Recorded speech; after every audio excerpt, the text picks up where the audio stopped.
கதைச்சரம் நேயர்களுக்கு அன்பான வரவேற்புகள். இன்று எனக்கு பிடித்த ஜடைபிள்ளை என்ற சிறுகதையை உங்களுடன் பகிர்ந்து கொள்கிறேன். பொழுது போகவில்லை என்று என் பெட்டியை ஒழித்து கொண்டிருந்தேன். அந்த பெட்டியில் ஒடிந்த நகைகளும் தங்கக் காசுகளும் கிடந்தன. அப்போதுதான் அந்த ஜடைபிள்ளையை கண்டேன். அதை எங்கே வைத்திருந்தோனோ என்று யோசித்துக் கொண்டிருந்தாலும் இந்த பெட்டியை மேலே இருந்து இறக்கி பார்க்க சோம்பல் இடம் கொடுக்கவில்லை. இப்போதுதான் ஒழிந்தது. அவன் பிள்ளையாண்டான். காலேஜுக்கு போயிருந்தான். அவர் எங்கேயோ வியாபார விஷயமாக வெளியூர் போயிருந்தார்.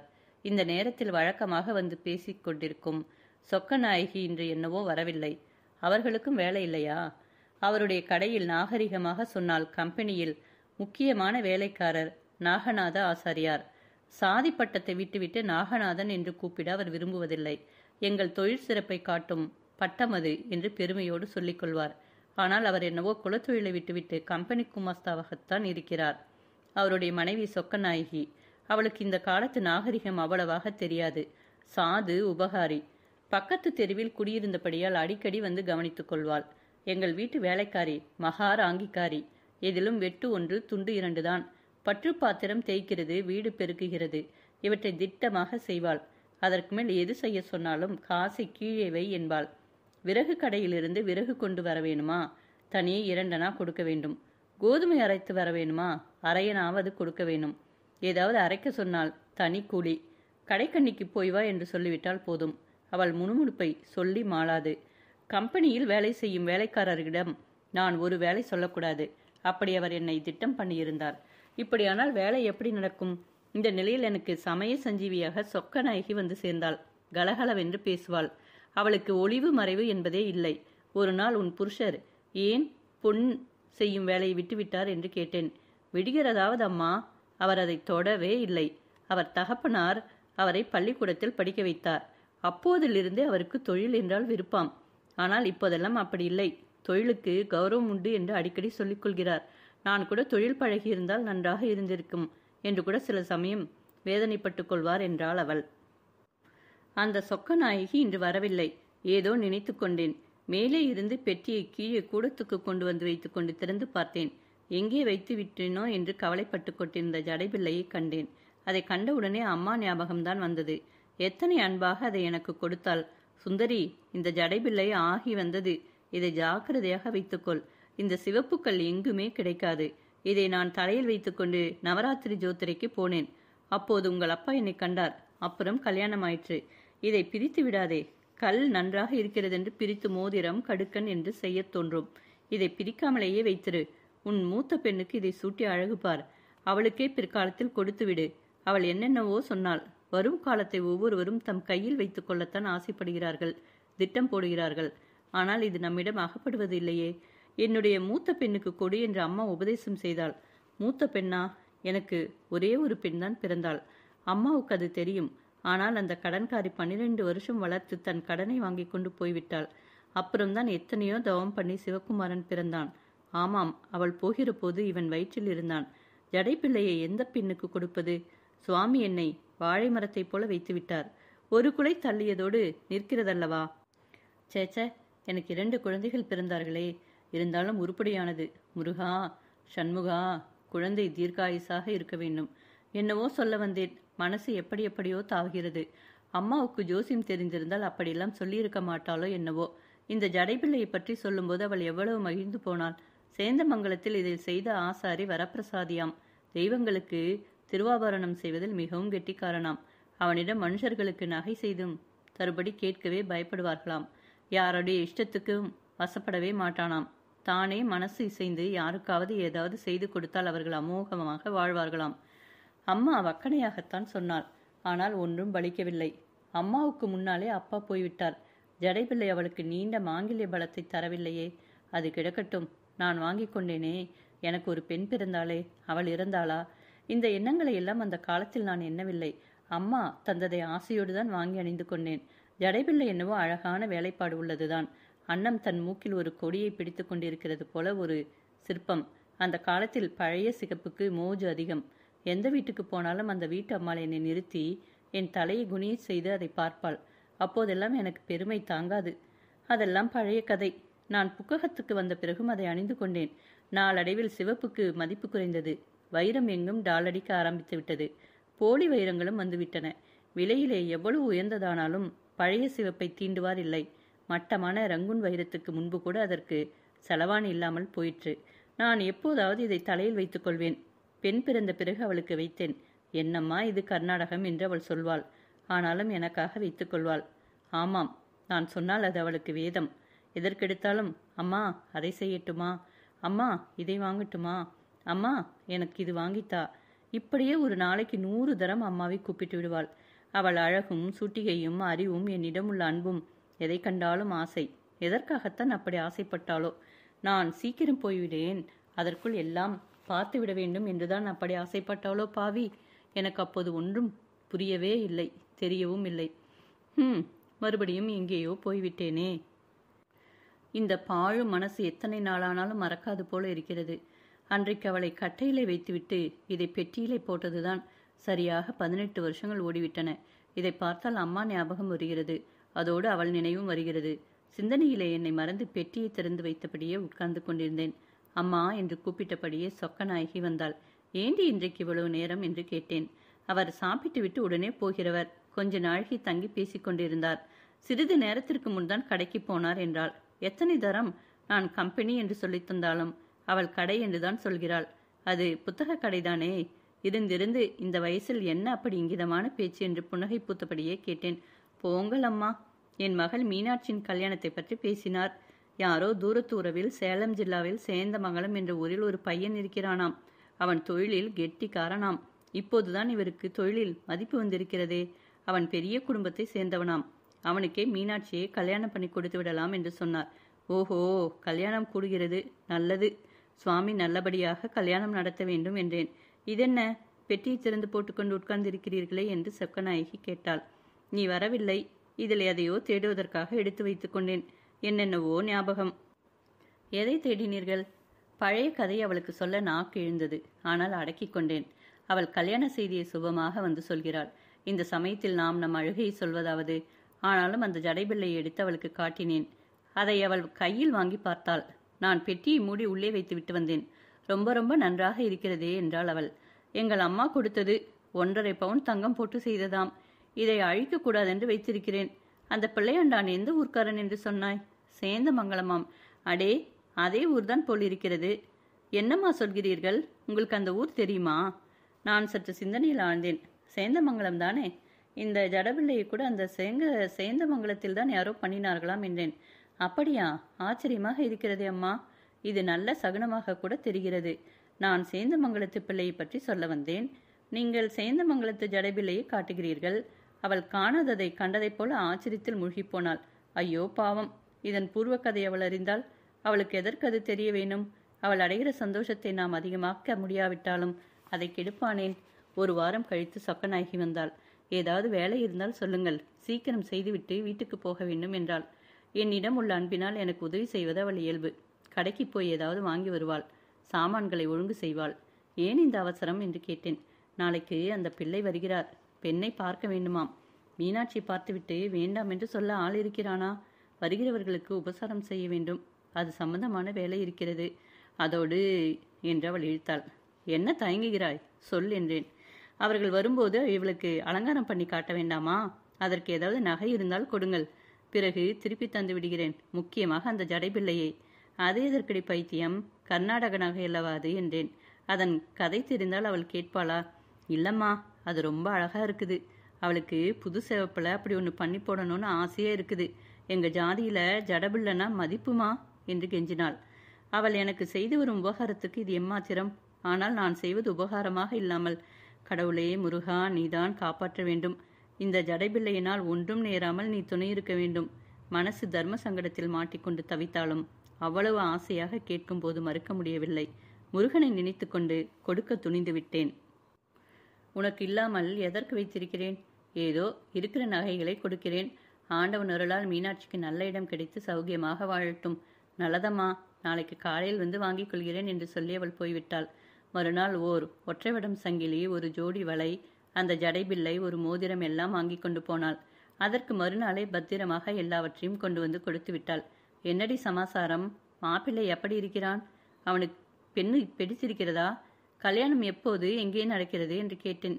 பிள்ளை தங்கமானவர். என்ன அமெரிக்கையாக பேசுகிறார். நிறம் கொஞ்சம் மாநிறம்தான். ஆனால் மூக்கும் மொழியுமாக இருக்கிறார். அநேகமாக கல்யாணம் தீர்மானமானபடிதான். அதை பற்றி இனிமேல் தான் அவர் எழுதி தெரிந்து கொள்ள வேண்டும். வந்தவர்கள் நேற்றே ஊருக்கு போய்விட்டார்கள். மீனாட்சிக்கு அவனை பிடித்திருக்கிறதா? அதெல்லாம் எங்களுக்கு தேவையில்லை. அவளுக்கு இன்று தனியே ஒன்று உண்டாமா? எங்களுக்கு தெரியாததை அவள் என்ன காணப்போகிறாள்? நாங்கள் நல்லதைத்தானே செய்வோம். என்னடி சொக்கு, 10ஆம் பசலி போல பேச்சை பேசுகிறாய். இந்த காலத்தில் பெண்ணும் பிள்ளையும் ஒருவரோடு ஒருவர் பேசி தெரிந்து கொண்டு கல்யாணம் செய்வதல்லவா நாகரிகம். அதெல்லாம் எங்களுக்கு வேணாமா. அந்த நாகரிகம் இல்லாமல் நாங்கள் ஒன்றும் கெட்டுப்போகவில்லை. நீங்கள் உங்கள் வீட்டு ஐயாவோடு முன்னாலே பேசித்தான் கல்யாணம் கொண்டீர்களோ? துப்பாக்கியை என் பக்கமே திருப்பிவிட்டாள். அது பழைய காலம் என்று சிரித்துக்கொண்டே சொன்னேன். அது போதும் என்று அவள் சொல்லிவிட்டு புறப்பட்டாள். என்ன விஷயத்தை சொல்லாமல் போகிறாயே? கல்யாணம் எப்போது வைத்திருக்கிறீர்கள்? அதெல்லாம் இனிமேல் தான் தெரிய வேண்டுமம்மா. உங்களுக்கு தெரியாமல் நடந்து விடுமா? அவள் போய்விட்டாள். ஜடைபிள்ளை அணைந்த நேரம் தீய நிமித்தமின்றி கல்யாணம் சுபமாக முடிய வேண்டுமே என்று நான் ஆண்டவனை பிரார்த்தித்து கொண்டேன். கல்யாணம் நிச்சயமாகிவிட்டது. இந்த தையிலேயே நடத்தி விடுவதாக தீர்மானம் செய்தார்கள். எங்கள் எசமானர் நாகநாத ஆசாரியாருக்கு சொக்கநாயகியின் கணவர்தான் வேண்டிய உதவி செய்வதாக ஒப்புக்கொண்டார். கல்யாணத்தை பெண் வீட்டிலே செய்வதாக ஏற்பாடாகையால் நாகநாதருக்கு பொறுப்பாக மிகவும் அதிகமாயிற்று. சொக்கநாயகி விழுந்து விழுந்து வேலை செய்தாள். அடிக்கு ஒரு தரம் நீங்கள் நகை கொடுத்த நேரம் இந்த கல்யாணம் நடக்கிறது என்று சொன்னாள். அவள் கல்யாணம் நிறைவேறட்டும் என்று நான் சொன்னேன். கல்யாணத்துக்கும் நான் இரவல் தந்தேன். அவர்களும் புதிய நகைகளை செய்திருந்தார்கள். முக்கியமாக புதிய சிவப்பில் ஒரு ஜடைபிள்ளை செய்து போட்டிருந்தார்கள். ஆகையால் இந்த ஜடைபிள்ளையை கொடுக்க வேண்டிய அவசியம் இல்லாமல் போயிற்று. நல்ல வேலை என்று நான் ஆறுதல் பெருமூச்சு விட்டேன். குறிப்பிட்ட சுப முகூர்த்தத்தில் மீனாட்சிக்கும் சேந்தமங்கலம் வரதப்பனுக்கும் கல்யாணம் நடைபெற்றது. கல்யாணத்தின் போது நானும் இவரும் சிவகுமாரனும் நாகநாத ஆசாரியார் வீட்டிலேயே இருந்தோம். முகூர்த்தம் முடிந்தவுடன் நான் தாம்பூலம் வாங்கி கொண்டு வந்து விட்டேன். ஏதாவது வேண்டுமானால் சொல்லி அனுப்பு என்று சொக்கநாயகியிடம் சொல்லி வந்தேன். சாயங்காலம் 6 மணி இருக்கும். சுவாமிக்கு முன் விளக்கேற்றி வைத்து நமஸ்காரம் செய்தேன். சொக்கநாயகி வெகு வேகமாக வந்தாள். படபடப்புடன் வந்து கையை பிசைந்து கொண்டே, அம்மா, நீங்கள் தான் காப்பாற்ற வேண்டும் என்று கவலைக்குறியோடு சொன்னாள். என்னடி வந்து விட்டது என்று கேட்டேன். அம்மா, நான் எதை சொல்லட்டும்? நீங்கள் முன்பு கொடுத்தீர்களே அந்த ஜடைபிள்ளை வேண்டும், எங்களுக்கே வேண்டும். அதன் விலை எவ்வளவு ஆனாலும் தந்துவிடுகிறேன். எனக்கு ஒன்றும் விளங்கவில்லை. அந்த ஜடைபிள்ளை காரணமாக ஏதோ குழப்பம் நேர்ந்திருக்கிறது என்பதை ஊகித்துக் கொண்டேன். என் வயிறு பகீர் என்றது. என்னடி சொல்கிறாய்? நிதானமாக சொல்லேன் என்றேன். அவள் சொன்னாள், கல்யாணம் எல்லாம் ஆன பிறகு மாப்பிள்ளை வரதப்பன் மீனாட்சியை தனியே அழைத்தானாம். ஏதோ பேச வேண்டுமென்று. அவள் வெட்கப்பட்டாளாம். உன் அம்மாவையும் அழைத்து கொண்டு வா என்றானாம். அம்மாவுக்கும் வெட்கம். கடைசியில் நாகநாதாசாரியும் மீனாட்சியும் போனார்கள். அந்த ஜடைபிள்ளை எங்கே என்று அவன் கேட்டானாம். நாகநாதருக்கு ஒன்றும் விளங்கவில்லை. மறைவில் இருந்தபடியே கவனித்த சொக்கநாயகி அங்கிருந்தபடியே பதில் சொன்னாலாம். அது ஐயா வீட்டது என்றாலாம். மாப்பிள்ளை எப்படியாவது அது வேண்டும் என்றானாம். அது கிடைக்கும் என்றுதான் உங்கள் பெண்ணை கல்யாணம் பண்ணிக்கொள்ள ஒப்புக்கொண்டேன் என்றானாம். இப்படியும் உண்டோ? இதை அவள் சொல்லி அழாத குறையாக கெஞ்சினாள். என்ன விளையானாலும் கொடுத்துவிட சொல்கிறேன் என்று சொல்லும்போது அழுகையே வந்துவிட்டது அவளுக்கு.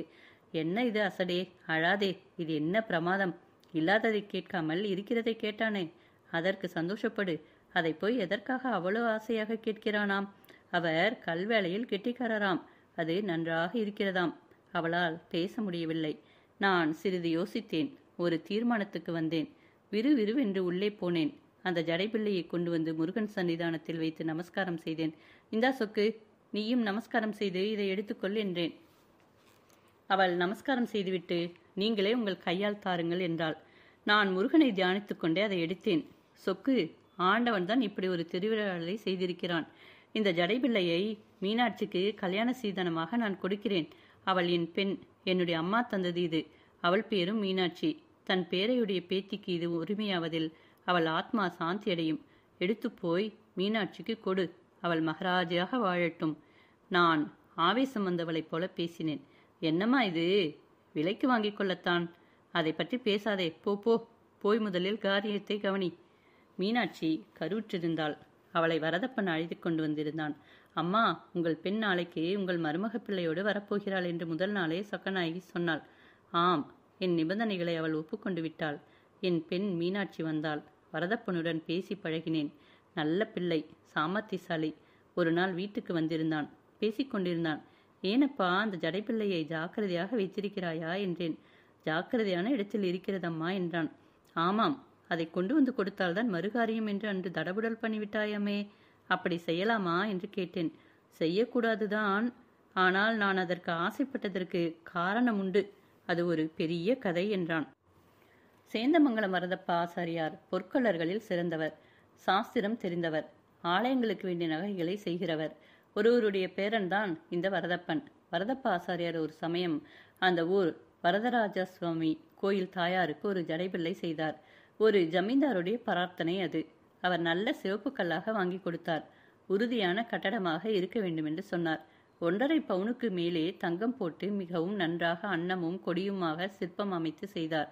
மிகவும் அழகாக இருந்தது நகை. அதை காணும்போது அவருக்கே அதில் ஆசை விழுந்தது.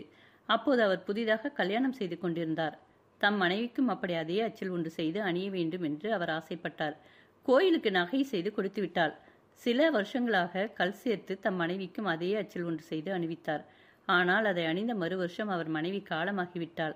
தாயாருக்கு செய்த நகையில் ஆசை வைத்ததற்கு தண்டனை என்று எண்ணி அவர் வருந்தினார். 2 குழந்தைகள் இருந்தமையாலும் வயது 45 ஆகிவிட்டபடியாலும் அவர் வேறு கல்யாணம் செய்து கொள்ளவில்லை. அது முதல் ஒரு விரதம் எடுத்துக்கொண்டாள். இனிமேல் நகை செய்வதானால் ஆலயங்களுக்குத்தான் செய்வது என்று அவர் தீர்மானித்தார். அவரிடம் கோயிலுக்கு பின் கோயிலாக வந்து கொண்டே இருந்தது. தம் மனைவி அணிந்திருந்த ஜடைப்பிள்ளையை அவர் யாருக்கோ விற்றுவிட்டார். அதை கண்டாலே அவருக்கு பிடிக்கவில்லை. இந்த கதையை என்னுடைய தகப்பனார் எனக்கு சொன்னார். நான் அம்மா அணிந்திருந்த ஜடைப்பிள்ளையை பார்த்திருக்கிறேன். கோயிலில் தாயாருடைய ஜடைப்பிள்ளை எப்படி இருக்குமோ அப்படியே இருக்கும்.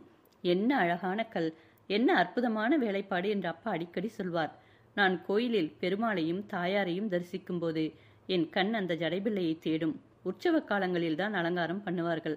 அப்போதெல்லாம் நான் தாயாருக்கு பின்னாலே போய் ஜடைப்பிள்ளையை பார்ப்பேன். எங்கள் தாத்தா பண்ணின 2 ஜடைப்பிள்ளைகளில் ஒன்று மனிதரை அடைந்தது, மற்றொன்று தெய்வத்தை அடைந்தது. தெய்வத்தை அடைந்த இது நித்திய அழகோடு எவ்வளவு சிறப்பாக இருக்கிறது. மற்றொன்று யார் தலையில் ஏறியதோ, எப்படி இருக்கிறதோ, இப்போது அதை யார் அணியப் போகிறார்கள்?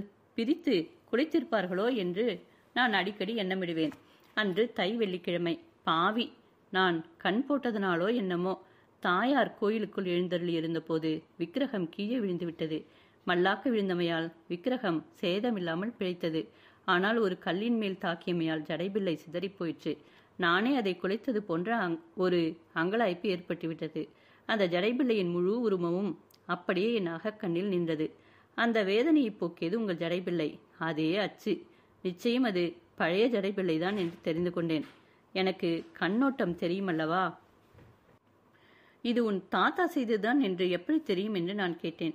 தொழிலாளிக்கு அடையாளம் நன்றாக தெரியும். இதை கண்டவுடன் மீனாட்சியை கட்டிக்கொள்வதென்று தீர்மானம் செய்துவிட்டேன். அப்படியானால் மீனாட்சியை நீ பார்த்து பிரியப்படவில்லை, இந்த ஜடைபிள்ளைக்காகத்தான் கல்யாணம் பண்ணிக்கொண்டா என்று சொல். அப்படி இல்லையம்மா, இவள்தான் என்னை முதலில் கவர்ந்தவர்கள். பிறகு குலம், கோத்திரம், சீர், சனத்தி என்ற பேச்சுக்கே இடமில்லாமல் ஜடைபிள்ளை செய்துவிட்டது. அப்புறம் என்ன? கல்யாணத்தன்று பார்த்தால் இவள் தலையில் காகித பூ மாதிரி புது கல்பிள்ளை ஒன்று உட்கார்ந்திருக்கிறது. எனக்கு பெரிய ஏமாற்றமாகிவிட்டது. எப்படியாவது அதை அடைய வேண்டும் என்ற ஆத்திரத்தில் தடபுடல் படுத்திவிட்டேன். நீங்கள் மனசு வைத்தீர்கள். அந்த ஜடைபிள்ளை எங்கே? அதைத்தான் சொல்ல வருகிறேன் அம்மா. கல்யாணமானவுடன் நேரே வரதராஜ பெருமாள் கோயிலுக்கு போனேன். நகையை அழுக்கெடுத்து சுத்தம் பண்ணி மெருகேற்றியிருந்தேன். தாயார் இழந்த ஜடைபிள்ளை மறுபடியும் கிடைத்து விட்டது போல யாவரும் மகிழ்ந்தார்கள். நான் தாயாருக்கே அதை சமர்ப்பித்து விட்டேன். அது இனி தெய்வீக நகை ஆகிவிட்டதம்மா. புண்ணியமெல்லாம் உங்களை சேர்ந்தது என்றான். அவன் இதை சொல்லிவிட்டு ஒரு பெருமூச்சு விட்டான். அதன் எதிரொலி போல என்னிடமும் ஒரு நீண்ட பெருமூச்சு எழுந்தது.